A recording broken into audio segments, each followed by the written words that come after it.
ሰላም አለይኩም ወራህመቱላሂ ወበረካቱ። ሰላም የናስር ቤተሰቦች እንደምን አላችሁ? ዋው ማሻአላ ደስ አይልም? ዝናብ እየዘነበ ነው። እስኪ የሐሙስ ጎብዬ የፍየል ተራ ከብት ተራ ምን ይመስላል የሚለውን ላሳያችሁ። እንደኔ ማን ነው የከሰረ ነጋዴ? ለቡሄ በዓል ወይም ለቡቼ በዓል ፍየል ይወደዳልና አትራፊ ይሆናለሁ ብዬ በ10 ሺህ በ11 ሺህ በ12 ሺህ እስከ 13 ሺህ ባለው የገዛኋቸው ፍየሎች ለቡቼ 2 ቀን እየቀረው ሐሙስ ላይ 8 ሺህ 9 ሺህ ማክሲመም 7 ሺህ እንደዛ አካባቢና በጣም ወላሂ ኪሳራ ነው። ባይነታው ማለት በገዛሁበት ያወጡትን ሽጬ ከዛ በታች ሌላ ተጨማሪ ኪሳራ ሊያመጡብኝ የሆኑትን ደግሞ መለስኳቸው። እስኪ ኢንሻአላህ እስከ መስከረምም ቢሆን ደግሞ አብልጬ ያለውን ነገር ሞክረዋለሁኝ እንጂ ከስሬማ አልሸጥም። መካ ነጋዴ አተርፋለሁም ሲል መክሰር አለ የሚለውን አገናዝቤ ተምሬበትኝ መልሻቸዋለሁ። ፍየል ማሻአላ ሐሙስ ጎብዬ ማአት ፍየል ነበረ የገባው። የከስታ ፍየል፣ የዳበረ ፍየል፣ በግ በቃ ሁሉም በአይነቱ ማለት ይቻላልና እናት ፍየል እስከ 14000 እስከ 13000 ብር ነበረ ቆንጆ ለስጋ የሚሆኑ።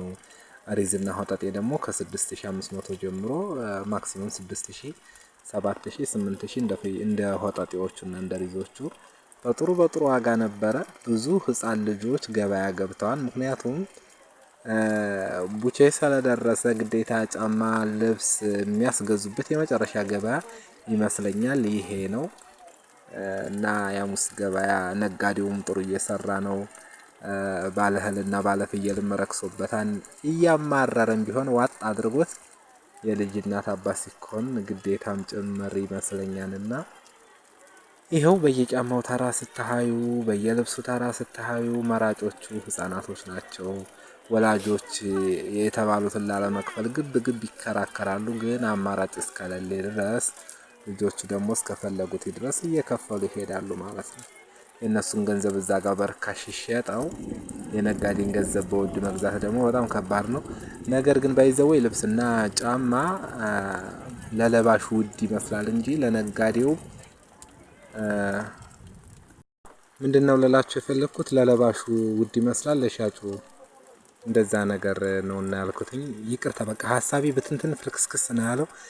ቪዲዮ ኤዲት የምታደርጉ ሰዎች፣ ሳውንድ ሪከርድ የምታደርጉ ሰዎች ልፋቱንና ድክመቱን በጣም ታውቁታላችሁ። ቪዲዮ ኤዲት እያደረኩላችሁ ለአሁን ሰው ደወለና ሐሳቤ ተበታተነብኝ። በቃ ማለሽ ከወዲሁ ልሰናበታችሁ። የቻናሌ ቤተሰብ ያልሆናችሁ ሰብስክራይብ በማድረግ ቤተሰብ ሁኑ።